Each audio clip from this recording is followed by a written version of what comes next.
तमाम video updates के लिए हमारे चैनल हिकायत पॉइंट को सब्सक्राइब करिए और घंटी के निशान पर क्लिक करके ऑल नोटिफिकेशंस को ऑन कर लीजिए। शुक्रिया। पिछले एपिसोड में हमने सुना, तुम मेरे साथ दीवार तक चलो और उन लोगों को बताओ कि राजा दाहिर मारा जा चुका है और वो कोई फौज नहीं लाएगा, और उन्हें बताओ कि वो किस तबाही से दो चार होंगे। हाँ, रानी लाडी ने कहा, मुझे अपने साथ ले चलो। अब आगे एपिसोड नंबर 75। एक तो राजा दाहिर का हाथी था जिसका रंग आम हाथियों की निस्बत हल्का था, इसलिए उसे सफ़ेद हाथी कहा जाता था। और एक ऊँट था जिसका रंग स्याह था और वो बहुत बड़ा ऊँट था। दाहिर का सफ़ेद हाथी तो रावण की जंग में मारा गया था। उसका स्याह ऊँट जो उसकी सवारी के लिए फौज के साथ रहता था, मोहम्मद बिन कासिम के कब्जे में था। तारीखों में लिखा है कि राजा दाहिर और रानी लाडी इकट्ठे उस ऊँट पर सवारी किया करते थे। मोहम्मद बिन कासिम ने रानी लाडी को उस ऊँट पर सवार किया, खुद घोड़े पर सवार हुआ। लाडी के चेहरे पर नकाब था। मुहासरे तक पहुंचकर मोहम्मद बिन कासिम रुक गया और उसने रानी लाडी को आगे भेजा। रानी लाडी सदर दरवाजे के करीब पहुंची तो उसने ऊँट रोक लिया और चेहरे से नकाब उठा दिया। किलेदार दीवार के ऊपर खड़ा था। अरवड़ के लोगों, रानी लाडी ने बुलंद आवाज से कहा, मुझे पहचानो, मैं तुम्हारी रानी हूँ। अपने हाकिमों को बुलाओ, मैं उनसे कुछ कहना चाहती हूँ। थोड़ी ही देर बाद दीवार के ऊपर शहर के हाकिम नमूदार हुए। उनमें राजा दाहिर का बेटा गोपी भी था। हमने तुम्हें पहचान लिया है रानी, किसी ने ऊपर से कहा। कहो, क्या कहना चाहती हो? मान लो कि राजा दाहिर मारा जा चुका है, रानी लाडी ने कहा। वो जिंदा होता तो मैं इन मुसलमानों की कैदी न होती। राजा का सर और उसका झंडा उन लोगों ने अपने मुल्क भेज दिया है। मौरिख लिखते हैं कि इतना कहकर रानी ज़ारो कतार रोने लगी, लेकिन किले के ऊपर से जो आवाज़ें आईं उनसे पता चलता था कि उन्हें यकीन नहीं आ रहा। तुम झूठ कहती हो, गोपी ने कहा। तुम पर इन लुटेरों और गाय का गोश्त खाने वालों का जादू चल गया है। महाराज दाहिर जिंदा हैं। वो इतना बड़ा लश्कर लेकर आ रहे हैं कि इन मुसलमानों की और तुम्हारी एक बोटी भी नहीं मिलेगी। उनके साथ मिलकर तुमने अपने आप को नापाक कर लिया है। मैं तुम्हें बहुत बड़ी तबाही से बचाना चाहती हूँ। रानी लाडी ने रोते हुए कहा, ये मुसलमान शहर को जलाकर राख कर देंगे।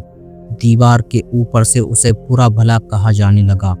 रानी, मोहम्मद बिन कासिम ने आवाज़ दी और बुलंद आवाज़ से कहा, वापस आ जाओ। इन लोगों की किस्मत में तबाह हो जाना ही लिखा जा चुका है, तो इस तहरीर को कोई नहीं मिटा सकता। रानी लाडी वापस आ गई।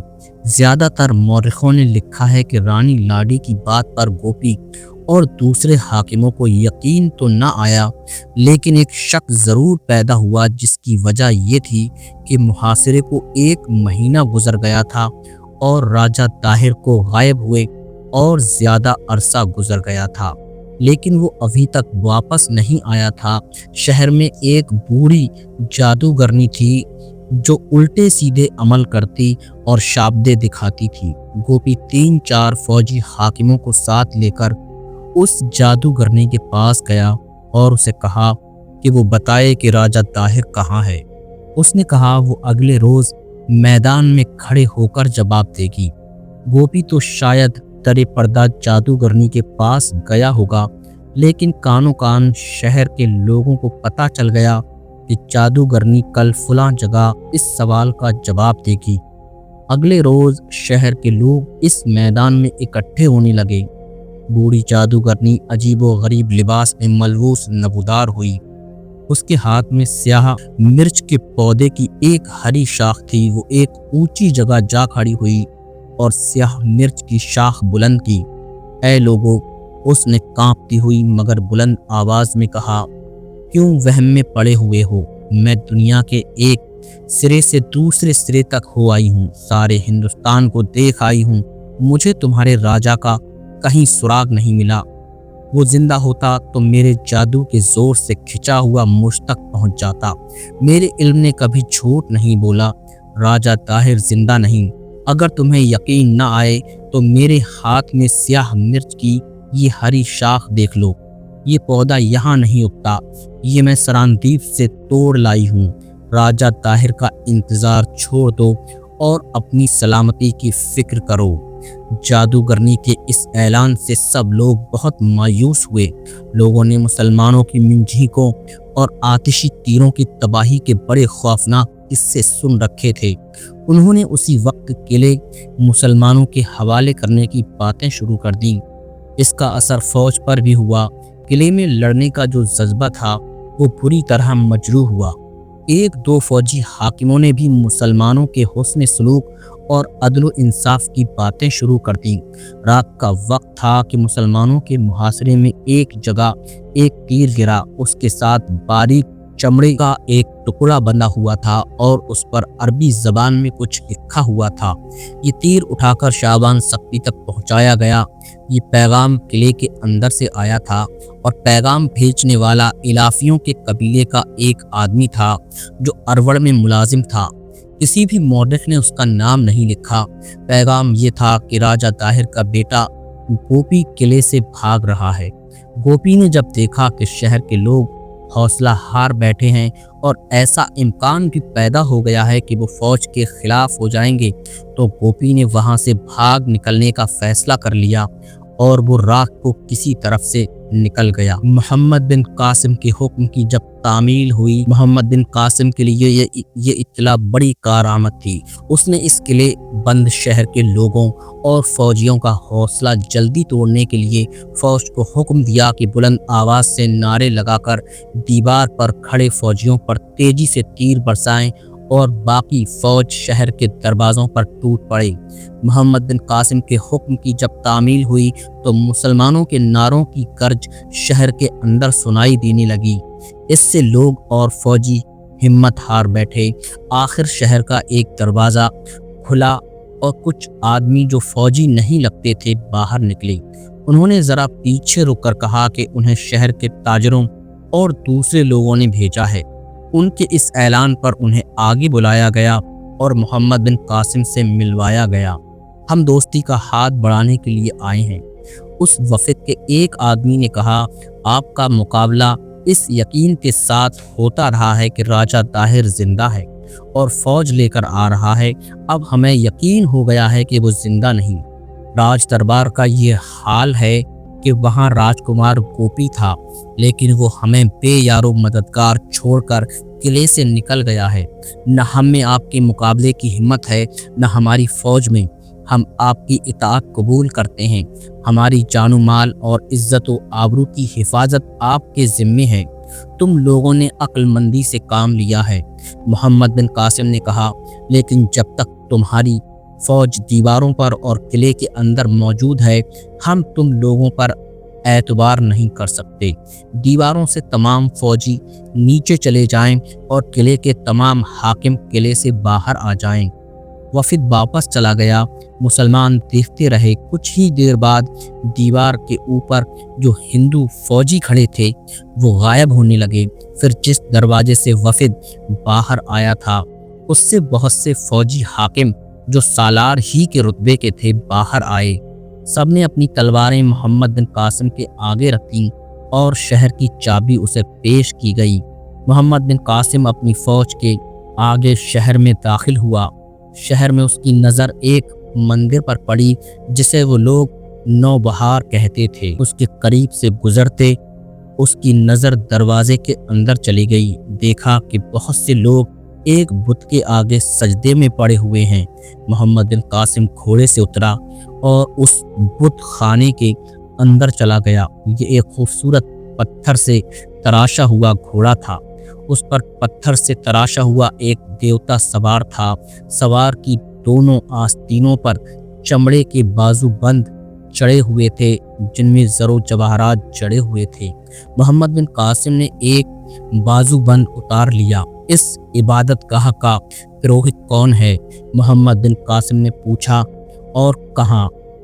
उसे बुलाओ। एक पुजारी 10 बस्ता मोहम्मद बिन कासिम के सामने आन खड़ा हुआ। इस बुत का दूसरा बाजू बंद कहाँ है? मोहम्मद बिन कासिम ने पूछा। मालूम नहीं। पुजारी ने जवाब दिया, इस मुझसे पूछो। मोहम्मद बिन कासिम ने कहा, ये कैसे बता सकता है? बूढ़ा पुजारी हंसकर बोला, ये तो पत्थर है, फिर तुम उसकी क्यों पूजा करते हो? मोहम्मद बिन कासिम ने कहा, जिसे ये भी मालूम नहीं कि उसका बाजू बंद किसी ने उतार लिया है, वो तुम्हारे किस काम आता होगा। पुजारी खामोश हो गया और मोहम्मद बिन कासिम हंसता हुआ बाहर निकल आया। मोहम्मद बिन कासिम की हंसी और मुस्कुराहट में इस्लाम का नूर था। आज की सिंध की रेत के जर्रे भी इस्लाम के नूर से जगमगा उठे थे, और जो इस्लाम के दुश्मन राजा ताहिर के वसीओ अरीज राज का मरकज था, मोहम्मद बिन कासिम और उसके मुजाहिदीन के कदमों में पड़ा था। राजा ताहिर तो मारा जा चुका था, लेकिन अरवर ताहिर के मरने के बाद भी इस कुफरिस्तान का आसाबी मरकज था। इसे तहे टेक करना बहुत ही ज़रूरी था। शहर में भगदड़ और अफरा तफरी बपा थी। मोहम्मद बिन कासिम की फौज अभी शहर में दाखिल हो रही थी। शहर के लोगों को यकीन दिलाया गया था कि उन पर जबर और तशद्दुद नहीं होगा। फिर भी लोग खौफ व हिरास से किले में से निकल भागने की कोशिश कर रहे थे। वो जब देखते थे कि शहर पनाह के दरवाज़ों से निकलना मुमकिन नहीं रहा, क्योंकि दरवाजे पर मुसलमानों का पहरा खड़ा हो गया था, तो लोग घरों में घुसकर दरवाजे बंद कर लेते। मगर खौफ ज़दगी का ये आलम था कि वो घरों में भी अपने आप को महफूज नहीं समझते थे और भागते फिर रहे थे। मोहम्मद बिन कासिम ने हुक्म दिया कि शहर में ऐलान कर दिया जाए कि शहर के हर मर्द, औरत, बूढ़े और बच्चे को अमान दी जाती है। शहर वालों के मालो अम्वाल और उनकी औरतों पर हाथ नहीं डाला जाएगा। ये ऐलान सूरज गुरूब होने तक होता रहा ताकि हर घर में पहुंच जाए। मोहम्मद बिन कासिम ने कहा, और ये ऐलान भी किया जाए कि शहर के लोग उन आदमियों को घरों से बाहर निकालें जो हमारे खिलाफ जंग में शरीक थे। अगर अरवर का कोई फौजी किसी घर में छिपा हुआ मिल गया तो उस घर के तमाम अफराद को, जिनमें औरतें और बच्चे शामिल नहीं होंगे, कत्ल कर दिया जाएगा। फतहुल बदान में जिक्र है कि मोहम्मद बिन कासिम ने हुक्म दिया कि जो लोग फौजी और शहरी लड़ाई में शरीक थे उन्हें कत्ल कर दिया जाए। अभी मोहम्मद बिन कासिम राजा ताहिर के महल में नहीं पहुंचा था। सबसे पहले वो उस बुत खाने में चला गया था जिसे नौबहार कहते थे। उसका जिक्र हो चुका है। वहां से बाहर आकर उसने शहरियों को अमन व अमान देने का, फिर जंग में शरीक होने वालों के कत्ल का हुक्म दिया था। फिर वो आहिस्ता आहिस्ता अरवर के महल की तरफ चल पड़ा। उसे इत्मीनान था कि उसके अहकाम पर अमल हो रहा है और फौज का हर फर्द अपने फ़राइज़ सर अंजाम दे रहा है। ऐसा कोई ख़तरा नहीं था कि फ़ौज के बाज़ आदमी चोरी छिपे अहकाम की खिलाफ वर्जी कर रहे होंगे, घरों में दाखिल होकर लोगों को परेशान कर रहे होंगे। अगर मुजाहिदीन को इस किस्म का लालच होता तो वो इतनी फतूहात भी हासिल न कर सकते। इन फौजियों और शहरियों की पकड़ धकड़ शुरू हो गई जो अरवर के दिफा में लड़े थे। उनके हाथों मुतअद्दिद मुजाहिदीन शहीद और ज़ख्मी हुए थे। मोहम्मद बिन कासिम घोड़े पर सवार इधर उधर देखता जा रहा था। उसके पीछे पीछे मुहाफिजों के घोड़े थे और 4 कासिद भी घोड़ों पर सवार साथ साथ जा रहे थे। एक तर्जुमान भी साथ था जो अरबी और सिंधी ज़बानें रवानी बोलता था। एक बुढ़िया सामने से आती नजर आई।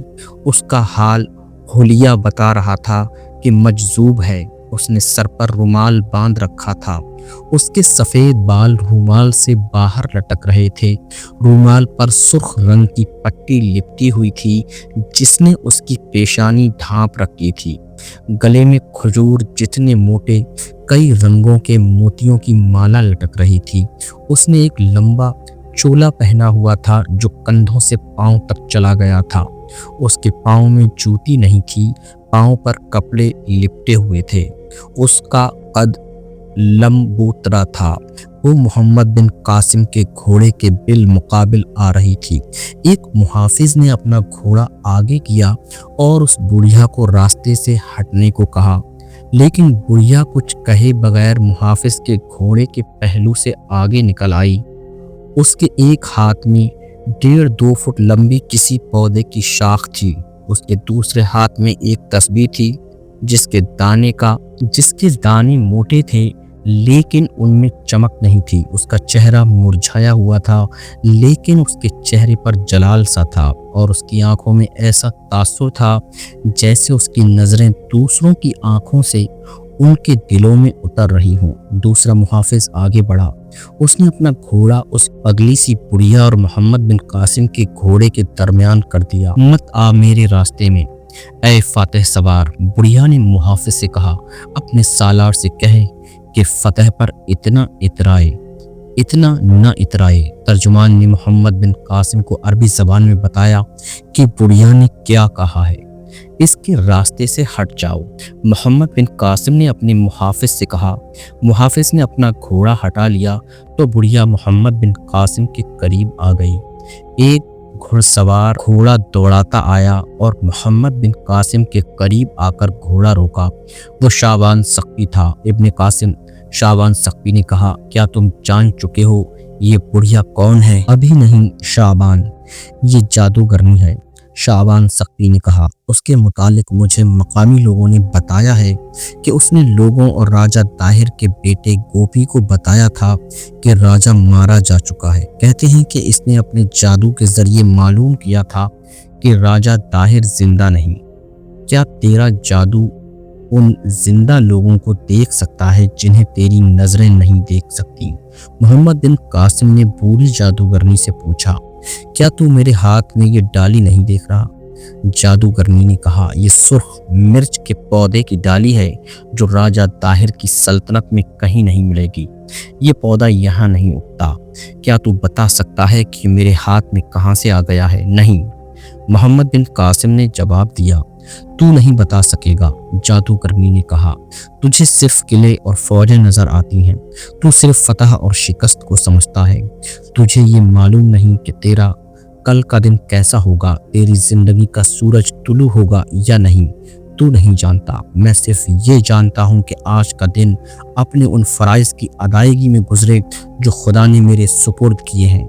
मोहम्मद बिन कासिम ने कहा, और जब मैं खुदा के सामने जाऊं तो मैं ये कह सकूं कि मैंने अपने फ़राइज़ से आंखें नहीं फेरी। मोहम्मद बिन कासिम ने उस औरत के साथ जो मजजूब और पागल लगती थी इतनी संजीदगी से इसलिए बात की थी कि उसके बोलने के अंदाज और अल्फाज में ऐसा तासुर था जो गवाही देता था कि ये औरत मजजूब नहीं, पागल भी नहीं। क्या तू घोड़े से नहीं उतरेगा? जादूगरनी ने कहा, तू घोड़े से जरूर उतरेगा। तेरा चेहरा और तेरी आंखें बता रही हैं कि तू उन बादशाहों जैसा नहीं जो मुझ जैसों को पांव तले कुचले जाने वाले कीड़े समझते हैं। मोहम्मद बिन कासिम घोड़े से उतर आया। जादूगरनी ने उसके सर पर इस तरह हाथ रखा कि उसकी उंगलियां मोहम्मद बिन कासिम के सर पर, अंगूठा नाक की सीध में और पेशानी के दरमियान था। जादूगरनी ने मोहम्मद बिन कासिम की आंखों में झांका और फौरन अपना हाथ उसके सर से हटाकर जरा पीछे हट गई। राजा ताहिर मर चुका था और सब कहते थे कि वो जिंदा है। जादूगरनी ने कहा, और तू जिंदा है लेकिन नहीं, आगे मत सुनो। वो चुप हो गई और एक तरफ चल पड़ी।